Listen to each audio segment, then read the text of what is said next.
Hello, everyone. Hello. Hi. Yeah, we are here together with Elin today. My name is Margot, and this is our second podcast. More to come, hopefully. I would like you to meet Elin. It's her first time. It's my second time in the podcast. And she will tell you about this theme for today. Yes. So the last theme was Christmas, and it was with Hannah, and now we are talking about languages and our experiences with languages. Yeah. Nice. And we will actually start with our journey on learning English and how it's been, how we have been feeling about it, and if we have any stories on it. Yeah. I feel it's a very nice topic and very nice part of discussion about the English journey because it's very different for everyone, and sometimes it's really similar for people. I feel like mostly people struggle a lot with learning English. Usually English because mostly we have countries that would have English as a second language in the schools. I had English from the first grade. Yeah. However, I had a teacher from the first till the seventh grade, and she was, how to say it nicely? She was like out of her mind. Okay. Yeah. Interesting. Yeah. How? Yeah. The thing is, she was kind of old, and I think maybe she had some kind of disease. I have really no idea. But the thing was that she would make a big, like A4 format cards with a picture of a cat, and then like it would say cat in front, and in the back it would say like Russian name Koshka, and it would be all in cursive, written very perfectly. But those were the cards I saw from the first grade till the seventh grade. Oh, So everything I've learned there was a cat. Okay. Yeah. So yeah, the nothing really happened there, and she wasn't really ready to, I don't know, to teach, or she was already fed up with that, and she didn't want to do it anymore. Yeah. She would tell us very some crazy stories about people who live in her building, and Okay. I never really learned. I would say. No. But then I switched schools. I went to the gymnasium in 8th grade, and they would need me to know English, and that's why my parents would find like a side teacher. I don't know how to say it in English. Like a tutor. Like a tutor. Yeah, exactly. So my parents, they found a tutor for me, and my classmate. We were two of us studying. Yeah. And this is like the story that I really like, and maybe I told it already, but so she was amazing. First of all, she never really used like books. She always had a blank paper in front of her, and she would always write and draw and explain. Okay. And what I remember is there was she used books for us to see some texts, and there was a book with a text of a man, and he was driving with his car, and at some point the tire broke, and he needed to overnight somewhere. He found a house. He went in. The woman let him in. She gave him food, He slept over. He woke up. Nobody was in the house. He Okay. went to the nearest cafe, and he was like having the cup of coffee, and the waitress were talking to him, and he explained her the story, and she would be like, but the woman in this house died like 10 years ago, and like this story, it was so like they had so many little words that would describe the case of how the cup would fall out of his hands, and the ceramic would blow on the floor, like, and it was so beautiful and so interesting Yeah. that it got like it catched my interest in Yeah. the language. Yeah. It's so nice. So It's nice that you remember it. That really I shows that remember. it made an impression on you, Yeah, for sure. right? For sure. Yeah. For sure. But this first teacher that you told about, from first to 7th grade, was she like an actual English teacher, or was she like an all-round teacher for all the subjects? That's a good question. I know what you mean, but I was in a different kind of class. We Okay. had like a special classes, and I would have teachers for every subject from the first grade. So I did my class teacher. She only did math. Okay. So it was a separate teacher for English, and Okay. she would teach my brother as well Yeah. when he like until the 11th grade, I think. Okay. Yeah. Yeah. So this is yeah. Yes. It's a little bit fucked up. Yeah. It makes it a bit weirder, even. Yeah. Yeah. Mm-hmm. If she was like all English and still was like cat. Yeah. Yeah. Okay. Of course. I might be telling this story, this way. She might told us Yeah. something different, but my like memory of that is exactly like that. Yeah. And the way that her concentration was more somewhere else and not on us or on the subject that she needs to explain to us. Yeah. Yeah. I understand.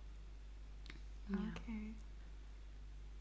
Yeah, and generally afterwards, I had in U school for the first year. I had a very very bad teacher, and I was a very like a fighter, Okay. and she was like, you need to learn the huge story in English by heart, Okay. and I was like, I can tell you this story like not by heart, but I can retell it to you, like in my own words. And she would be no, and she would put like, I don't know which system you have in schools.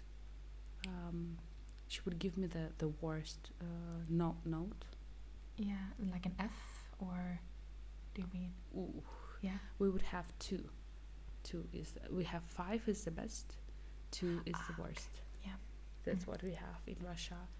So she could give me like 8 2s in a row Okay. because of the single text that I don't want to tell her 8 lessons in a row. Oh. She was really really like stubborn, and me as well, so we were like fighting, but she was there just for 1 year, and then I had an amazing teacher for the rest of the school. And afterwards I worked in IT.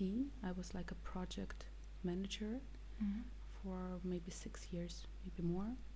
And I just learned on site because I had clients from Auckland and other places, and I just studied English while I needed it. You like, just have to learn it. Yeah. yeah, exactly. Learn by doing. That's good. But that's the best. Yeah. This is the best. Like when you really really need it, when you need to explain something to someone, that's the best way to learn, I think. 100%. Yeah, I agree. Yeah. How was it for you? I don't remember the English part in. We started in first grade, absolutely, but I don't remember what I was feeling about it, and I don't remember the teachers or anything like that. I remember the first teacher I remember was in sixth grade, I think, because then we switched schools, so we had 6 to 9, and we had the same teacher all throughout all of those classes, grades, yeah. Mm-hmm. And she was good. She was good. I liked her. They usually, I don't know if it's the same in Russia, but they all teach like English and not American English. Oh God. So they okay, I'm like not British. yeah, British. Yeah, exactly. Yeah. Okay. Mm-hmm. All of the teachers speak British. I don't know why. I don't know why. And That's I think interesting. yeah, I think that was a bit weird for us because I think it's weird to hear someone who doesn't speak English speak British. I don't know why, but yeah, Okay. it was just like a clash there for us, I think. But everyone started speaking American English anyways. We just did as we wanted to, you know. And then I remember in the gymnasium, do you say that? Mm-hmm. Yeah. Mm-hmm. We had a special teacher for the first grade in the gymnasium. We had a very special teacher who didn't teach very well, I think. I also think that he could have something, I don't know, like it was something off about him, and honestly, like people could be quite mean to him as well. Like in like our classmates, they were pretty mean to him, and I don't think that we learned a lot during that first year. But then we switched teachers for the last 2 years of the gymnasium, and she was the best teacher ever. Like, she's the one I am always thinking about. Like, when I'm thinking about school, I'm like, I loved her so much, and she was like the best. She taught both English and Swedish, and Swedish is my favorite subject, so I don't know if that was like a part of it, because I was like, I love Swedish, so no, she was just great. Yeah. But Nice. I think that I've always felt really insecure speaking English until I started working just as you. I started working like in a global company where I took care of, okay, it was weird because I was an office coordinator for the office in Poland, which is weird because I don't live in Poland. So it was weird, but so I had a lot of contact with the Polish office, so then I had to speak English. So I was kind of like just pushed out of the comfort zone. But it was hard for those. I think I worked 1.5 years, and I thought that it was really hard working in the Swedish office and having to speak English with all of the colleagues there as well, because there were people from all over the world, like Australia and everything, and I just felt so insecure. So I basically didn't speak that much. I was like just quiet a lot, I think. But then I went out of my comfort zone even further, I think, because I started dating a guy that only spoke English. I'm like, okay, what's the worst that can happen? And I think that was when I really got like pushed out of the comfort zone and just like, who cares, you know? No one cares that you can't speak 100% like proper English. Like the most important thing is only that you can understand each other, right? That you can make For sure. yourself understood. I wonder if you have some memories of why you felt so insecure. I don't think so, like something happened or anything. I just think that all of like my classmates and everything just thought it was so awkward speaking another language, and it was like it didn't feel natural, and we're like it felt just like, yeah, unnatural, I think. And it made it awkward, and if no one does it, then it's even more awkward to do it. Yeah. Because the teachers would always say like, oh, I hear you speaking Swedish, you have to speak all English, like English all the time in our lessons. And we're like, yes, okay, hello. We hated it. Yeah. So no, I just think it was really awkward. And when you don't push yourself out of the comfort zone, like, you're never gonna learn that it's not unsafe to do so, you know? Yeah, for sure. I remember the case, but it wasn't in school, it was at my job, because I was working there for like 4 years at that time, and I had a very nice relationship with everyone, and we had our salespeople, they came from Washington to the capital of Siberia because they worked for our company. And we were just like, it was late evening of Friday. We were sitting in the smoking room, like people are like everything like is happening around. And I was talking to a guy, the one from Washington, who is like Native American guy. And I don't remember. I remember that I might say does in the place where I needed to say did.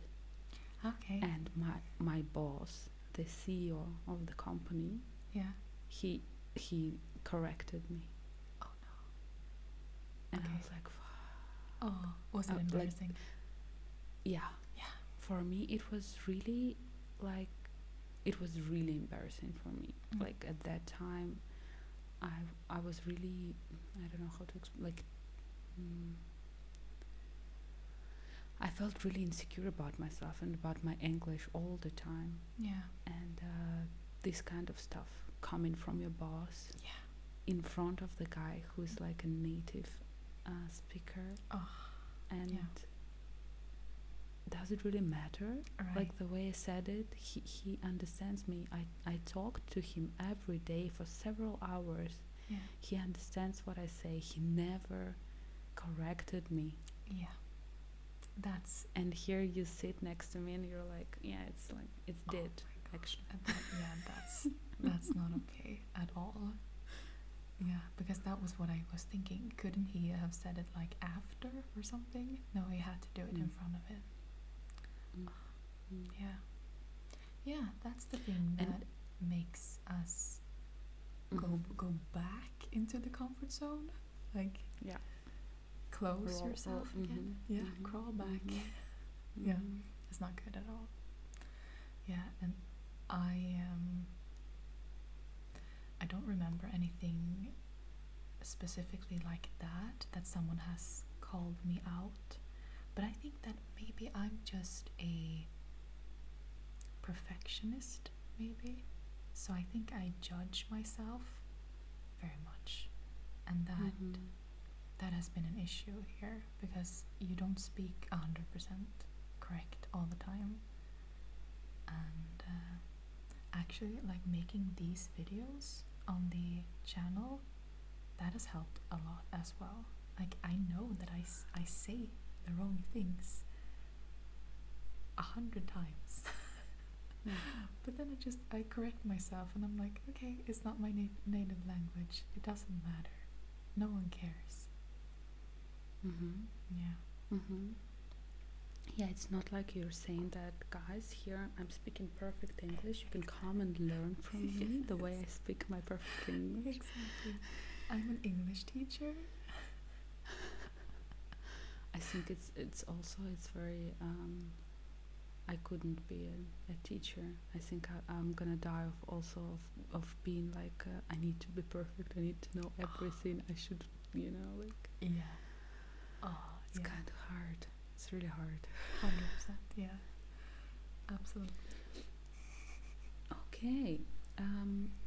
Our next question is which languages do we speak other than our native language and English? Yes. So I speak English and Swedish are my only like fluent languages. But I took French in 6th to 9th grade. So it's 4 years, and I remember some. Like, I can speak. I know the basics. I would say, like, hi, my name is, I live in, and I can order in French. Very impressive. Nice. No, it's nice. It's nice. Yeah, I really like the French language, and I wish that we were able to, because we had Swedish, English, and then like a foreign language, so it was French. We could choose between French, Spanish, and German.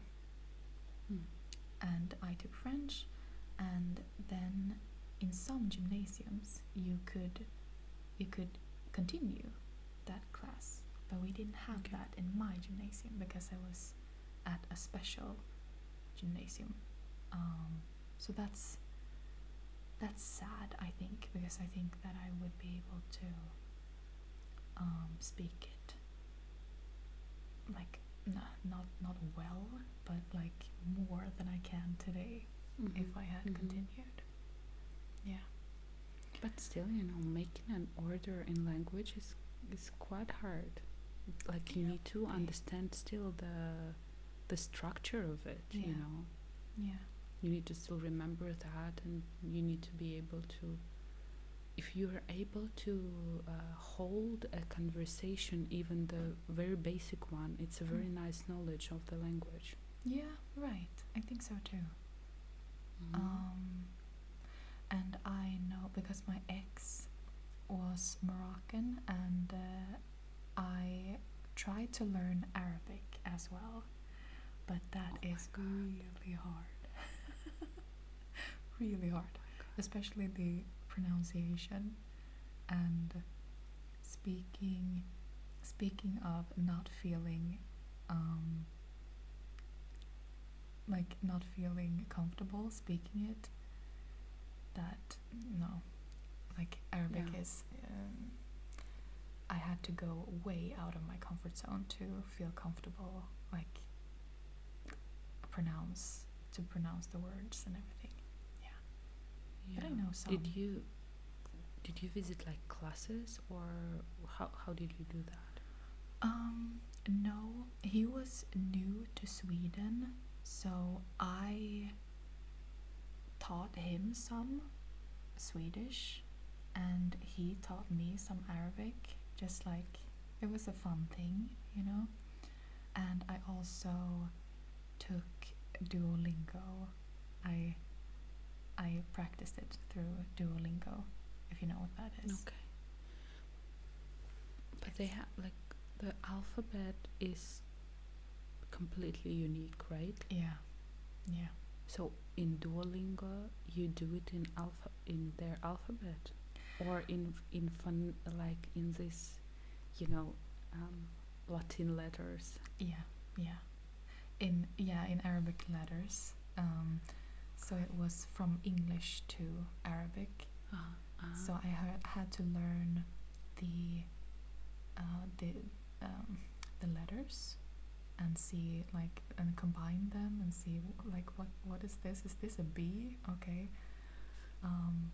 So it was twice as hard because I didn't only have to learn what the actual meaning was and what the word was. I also had to like learn, okay, maybe like learn to read basically. Yeah, Yeah, for sure. yeah, it was hard, For sure. but it was fun. Wow. Yeah, Yeah, it's very fun. Learning languages is amazing. I think it's a really nice time. I think I would learn languages all the time. yeah, right. I love languages, and that they are reading from right to left, so backwards, and that was also like this huge like turn. I don't know. Shift. Mm-hmm. Yeah, in my brain, I was like, Yes. okay, I'm reading it in English this way, and then I had to read it in Arabic the other way. Yeah, it was really really hard. I gave up. Yeah. Yeah. Oh God. Yeah. It should. Yeah. It's really. Yeah. I think these kind of languages, you're able to really learn it when you're a child. Yes. I feel like when your brain is more flexible and you can catch it, because otherwise it's a whole kind of I don't know, like English is very technical language, and I think anyone can really learn it on the basic way in order to communicate. But Arabic part, Asian part is exactly. It's very hard. Yeah. I mean, you could learn English just by watching movies and playing games and scrolling TikTok. I mean, you learn a lot. So yeah. Yeah. What languages do you know? I speak Russian is my native. Yeah. I speak English. I speak German. I studied German when I lived in Germany for 1 year as a au pair. You know, it's like a nanny in the family. Yeah. So I lived there for a year and I studied language pretty hard. I had like 5 lessons in a week for 4 hours. Oh wow. Like a school, you know, like Monday till Friday. Yeah. Every day. It was amazing. I loved my teacher, and it was really, really great. I think at the time I had like a C1 maybe. A what? But it was a C1 level. Okay. You know. But it was, oh my God, it was 13 years ago. Okay. Yeah. So I was very, very young, but still I can speak German. Vocabulary is going low sometimes, but I can do that. I studied Chinese in university. Yeah. For 2 years. It was really, really fun. I enjoyed it so much. Yeah. I might say something. I can maybe say something. Oh, okay. Yes, do it, please. I remember, these sentences that they would put inside your head, like how what is your name, like I'm a student, I Okay. live in Novosibirsk, like this kind of stuff. Yeah. But if I have how it goes, like the words, if I have the words in front of me, I can create like the sentences. Okay. But yeah, studying Chinese was very interesting. It's just so different. But the hieroglyphs, I'm not able to do them now. I can only do maybe hieroglyphs that means me. That's it. Okay. But they Oh, sorry. mm, Is they do they have letters, or are they like the symbols? Are they words? Are they whole Mm-mm. words? Or are they letters? no. One word, like it could be, Mm. but the symbols is the sound, and the every so we have oh god, it's I don't have this vocabulary in English to explain. So basically you have hieroglyph, it has a pinyin. Pinyin is the Latin version of how hieroglyph would sound. Okay. So for example, like ma, like the sound ma, it could be it could have different meaning depending on the way the stress goes, like it could, you have 4 tones in Chinese. The simple tone, which is ma, then you go up, the second tone goes up, ma, then the third tone goes down and up, it's like ma, and then the fourth goes down, ma. And this is like 4 different words. It could be more, Yeah. depending on the hieroglyphs that would represent it. And this sound could be different hieroglyphs, you know what I mean? Yeah. So yeah, different hieroglyphs can have the same sound. Okay. It depends on the you need to go from the context on what that is. Okay. Oh my god. So yeah, It's a lot to learn. yeah. I also studied Portuguese, but very shortly, like maybe several lessons I took. I needed for a job, and then I quit the job and I stopped. Okay. And at the moment I'm studying Greek because I live in Cyprus, and they do not really speak Greek here.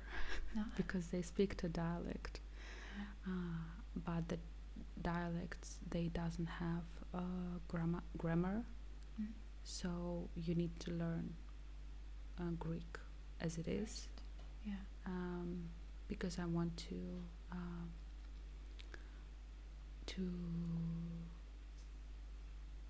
pass the test basically for the Greek I have in May. So yeah, I hope you do. and Greek is very interesting. It is similar. It is a bit similar to Russian. Yeah. We have a lot of similar letters. So yeah, it's hard, but I'm kind of enjoying it. Okay, that's good. What was the easiest to learn?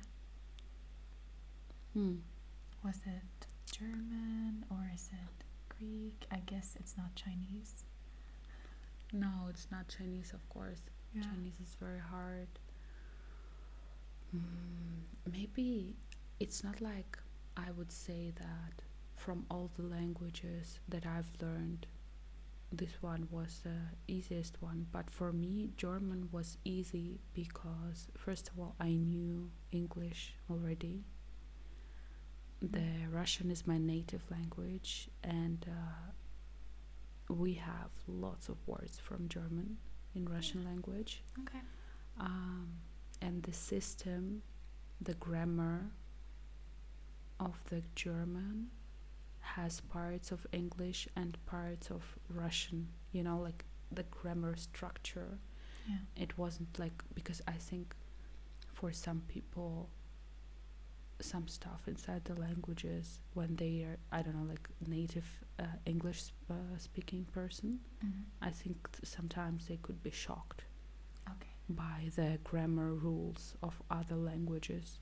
Yeah. So I feel like your language might also have those, like even articles, like different articles for feminine and masculine items. No. Do you have this? No. Like, No. if you would say a couch in your language, do you need an article for that? No. No, you don't have it. No. Wow, interesting. But because you mean like in Spanish, they do, right? I have no idea about Spanish. I know that in German, like if I want to say couch in German, I would say das Sofa. Okay. And das will mean that this is a item that is that is not masculine or feminine, which is the third is no. Like non-binary. You know what? Yeah, non-binary. Aha. Okay. But Hmm? okay, but you don't have masculine and feminine words for things. You only have the non-binary. We do, of course. It's like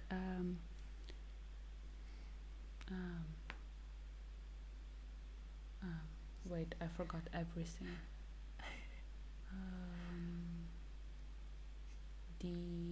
Okay, so we have three kind of articles in German. It's die, der, das. Okay. Die is feminine, der is masculine, das is non-binary. It's like in French. Yeah, I understand. So la and le. And in English they don't have it. They just have and the. Like yeah, we don't either in Swedish. Yeah. No. Interesting. But that was just like an example of grammar. Yeah. That, for example, I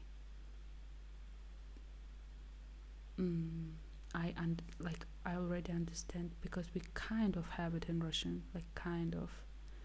We don't use the articles, but we do know that words have this masculine, feminine, non-binary thing. Yeah. So it wasn't really shocking, but I think sometimes for other people it could be really shocking. Yeah. You know. I can imagine. Yeah, I think we were shocked when we started French as well, because the French has that too. Now that you mention it, I think.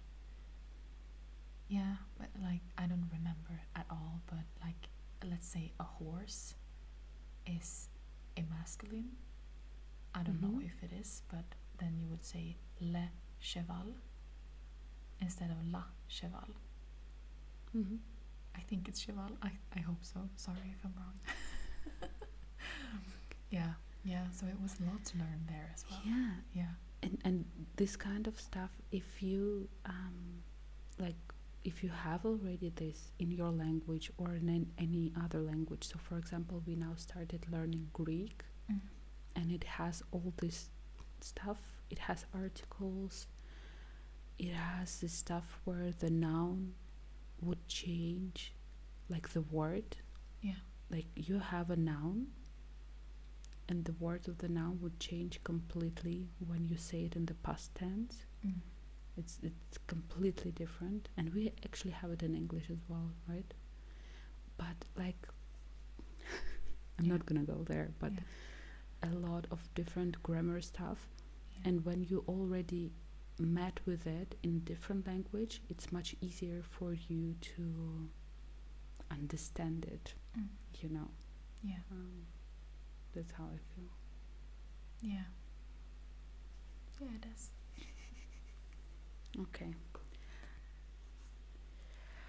Um, so next thing that we wanted to talk about is the words. We would just like to briefly touch this theme.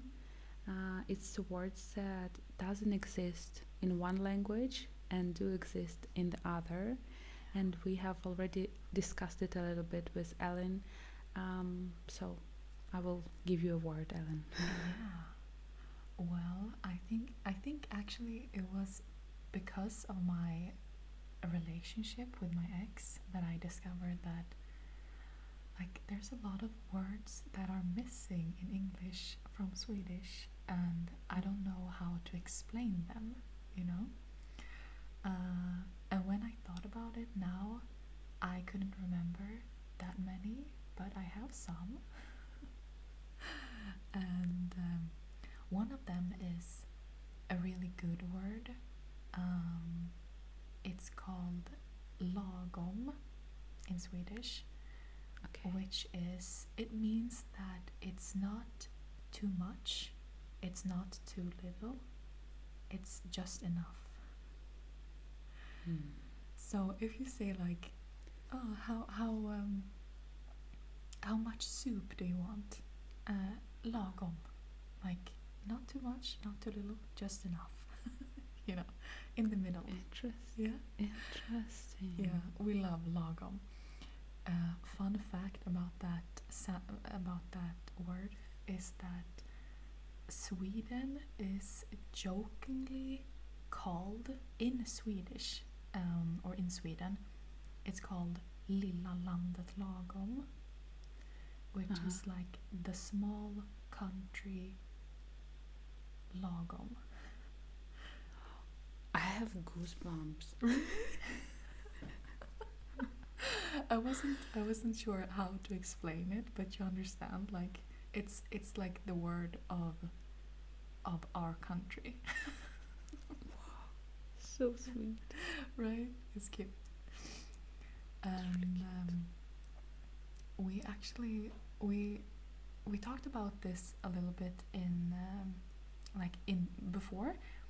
We talked about a word called skärpa, which is when the picture is good, like in a picture. It's, oh my god, I can't explain it in English, but when the picture is really well, you can see all the details in the picture, you know. That is a good skärpa. And I don't know if that's a word in English. I don't think so. I don't know either. Maybe there is. Maybe we don't know this, but still. Yeah. And we also discussed this light reflection. Yeah, exactly. Yeah. It's a light reflection. It's when you let's say you have a mirror, and you reflect the sun and sunlight on the walls or something, and you can see that little reflection on the wall. That is called a solkatt. And does it have a kind of translation?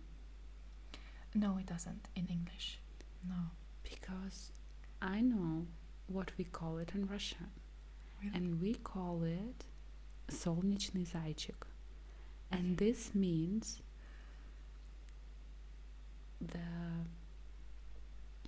the rabbit, like the rabbit in a, like a small rabbit, or like a rabbit of the sun.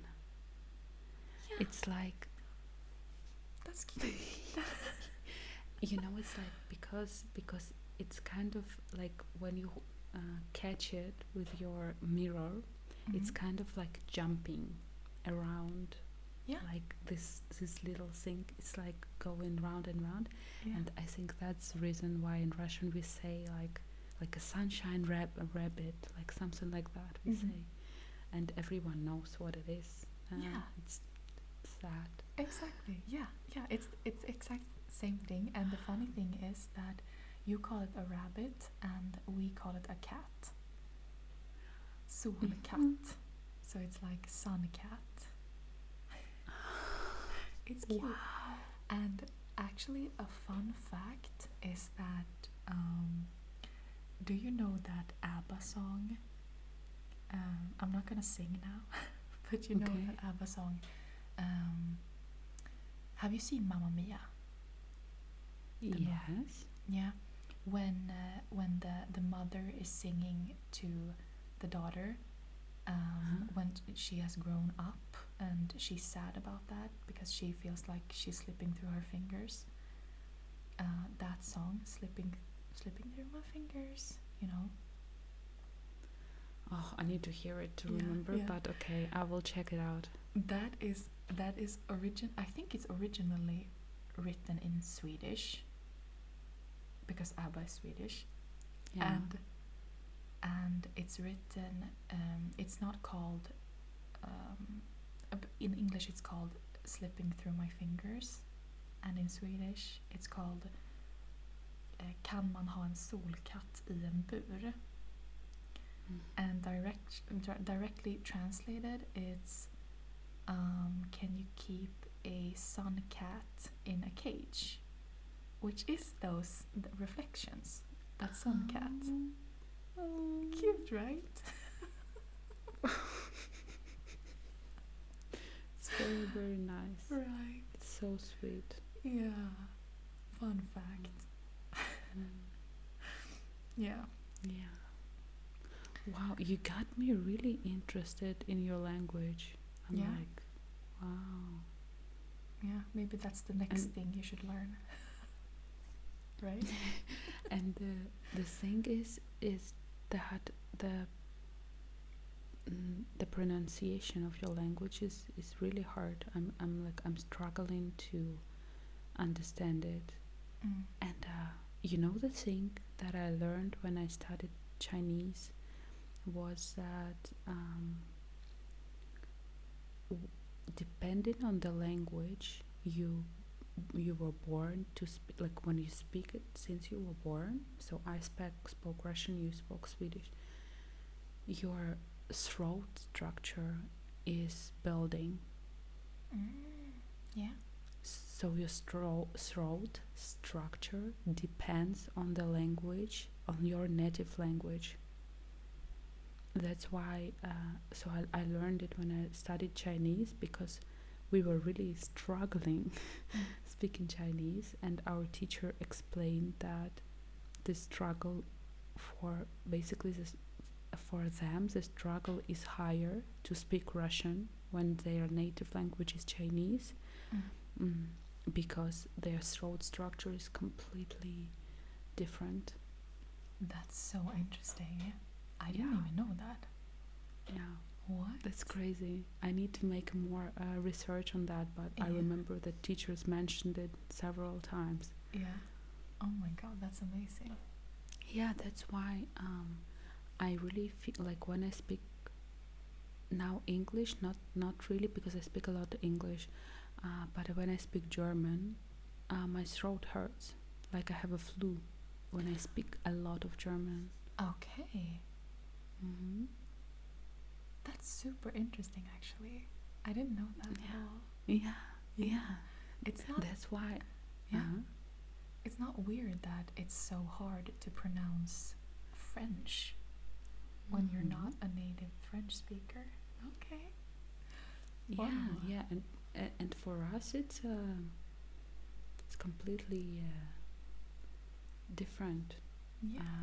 We are trying to understand how to put our tongue inside our mouth, but yeah, it's like muscles. Like how we have lots of muscles inside here, and if you go to the gym and you train your hands gonna grow, you know. Yeah. And if you use your tongue and all of the muscles here to create certain sounds all the time, over and over, they would grow.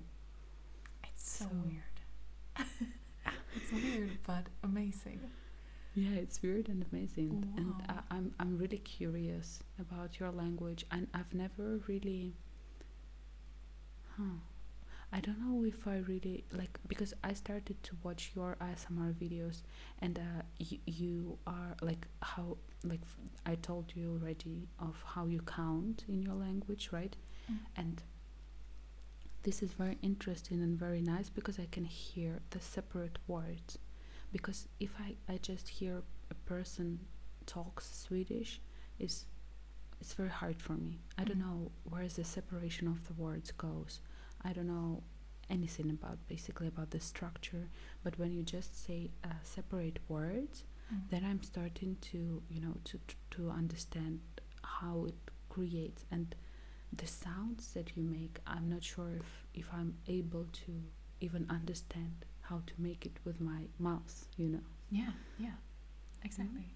Yeah, I understand. And I think that a lot of people that are new to Sweden always struggle with saying or with the pronunciation of, let's say, seven in Swedish is sju, Mm-hmm. and that's the most hard thing for people to say, sju. Mm-hmm. Say it again. Sju. Who? Yeah, I know. It sounds like who, but it's not. It's like um, it's in the back of your throat, and you put the tongue in the back of Yeah. your throat. It's like no.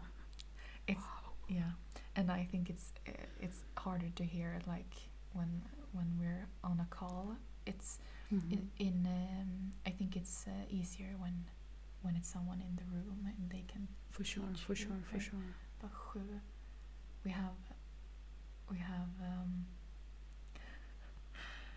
we have this tongue twister in Swedish. Do you want to hear it? Yeah. Yeah. It's all based on the sound. So Okay. it's sju sjuksköka, sju sjuksköka. Okay, say, I can even say it. Sju, sju, sju sjösjuka sjömän i skeppet Shanghai. Tongue It's twister. like, is it for kids? Yeah, yeah, basically. Mhm. Yeah. To learn the sounds. No, no, but I think it was like the tongue twister in English that it's like Tongue twister. Yeah, yeah. But it's for kids um to learn how to make sounds. yeah, maybe. So Yeah. because we have it in Russian as well. Um, for when kids can't say R, we have a lot of kids who can't say R. We have even a word actually for that, to Really? name a person who can't say R. Yes, I think it's Wow. offensive, but I'm not sure. We have a lot of people who can't, and they would like. We have a lot of words with R in Russian, like my name is Margot, Mm. and we have that's one that I remember. Клара у Карла украла кораллы, а Карл у Карлы украл кларнет. I don't remember the rest. No, wow. It's really hard to say, right? Yeah, for sure. Yeah. For sure. For sure. I love that. Mm-hmm. Yeah. That's Yeah. nice. So, guys, we are really curious on this kind of stuff, on the words that doesn't exist in English or in any other language that you have. Yeah, so if you want to share, please do. We would be really glad to see them. Yes, please share. Yeah. Yeah. It's really interesting. Really? Yeah, we got so excited. Yeah. Okay. I think that the last question is This is something that I have been thinking a lot about, and I'm curious to Yeah. see if you experience this as well, that you get like different personalities depending on what language you are speaking. Mhm. Mhm. Yeah, or if it's like hard to express your personality in the language. Yeah. Yeah. It's very interesting. I think that I've heard of it a lot from people around me, that they would discuss it, like how do you feel when you speak different languages. Um, Surely we have this border where the foreign languages is not enough for us to show ourselves in our native language. Mm. Although maybe we shouldn't forget that there are also body language, meaning the movement and dance and this kind of stuff as well. That's true. So I feel like any language can be mastered, but I also feel like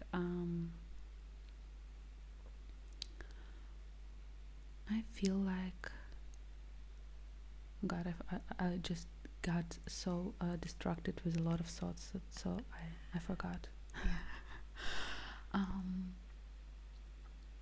I feel like in different languages you open up differently. So for me, I kind of think that I'm more honest in English. Okay. Because I feel like it's very private. Okay, I feel like English creates kind of shield for me. Yeah. And protects me from I don't know, from people who speak my native language. Somehow it works for me this way. And I struggled speaking English like freely for a long time, but I have a friend, and she's Greek, but she lived a lot in Great Britain, so her English is like perfect, I would say. And I had when I moved to Cyprus 4 years ago, I experienced spending time with her like every day, several hours. And I remember that it was I even remember the kind of switch inside you when you stop translating, because mostly when you speak foreign language you're kind of translating yourself from your native. And I vividly remember the moment when I realized that I stopped translating and I'm just talking, and I got scared. Oh, really? I got really scared because I was like, who's that? Oh, okay. Interesting. You know? Yeah. Like because I felt like before my kind of like Russian self, I was like translating it and here it goes, and like I needed time to translate to and then I had this moment where English was the first thing that comes out. And even now, living in a foreign country with my husband, we are both Russian native speakers, but we speak English sometimes because it's easier. Because we don't want to translate ourselves to each other. What's like, it doesn't make sense. No. So yeah, and the other thing that I wanted to say is that that I noticed and that we already discussed with you a little bit, that I have a much lower voice when I speak in Russian. Yeah, that's interesting. Than when I speak in English. Yeah.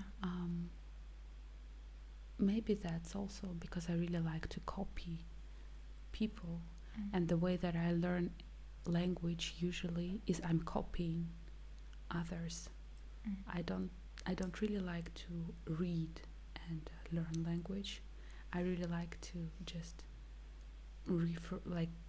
catch the phrases from other people and just, maybe that's the thing. Yeah. Because you create your you create your native language personality out of people who speaks with you this language. Maybe, yeah, that could be it. You know. Wow. Right. What about you? How do you feel? I feel like I can relate to the fact that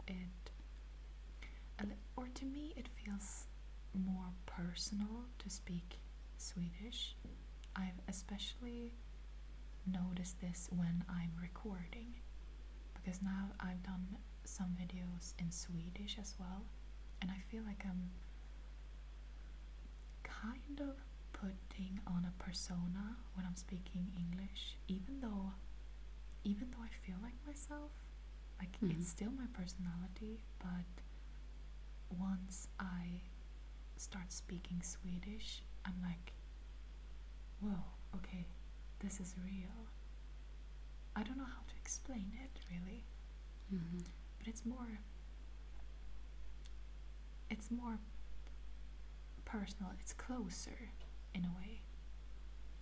I don't know how to describe it, but yeah. But I think that my feeling of like that my personality switches has only been because of the fact that I haven't felt comfortable completely to speaking English like before. And when you're not comfortable to make jokes and stuff like that. And I feel like one of my I don't even know how to describe it, but one of my biggest characteristics, I think, is that I want to make jokes. Like I'm a joking person all the time. Like always making jokes, always being like sarcastic and everything. And when I can't do that, I don't feel like myself. I think that that has been the part of it all. But that has changed since I had my relationship in English, because I had to like show my personality there. And like talking to you and everything like that, it's like I'm slowly kind of building my personality in English as well now. Yeah. So I'm starting to feel like myself in both worlds, I guess. Nice. Yeah. Nice. Right. But it's interesting. I never tried to make ASMR in Russian. Yeah, no? How come? I don't know. I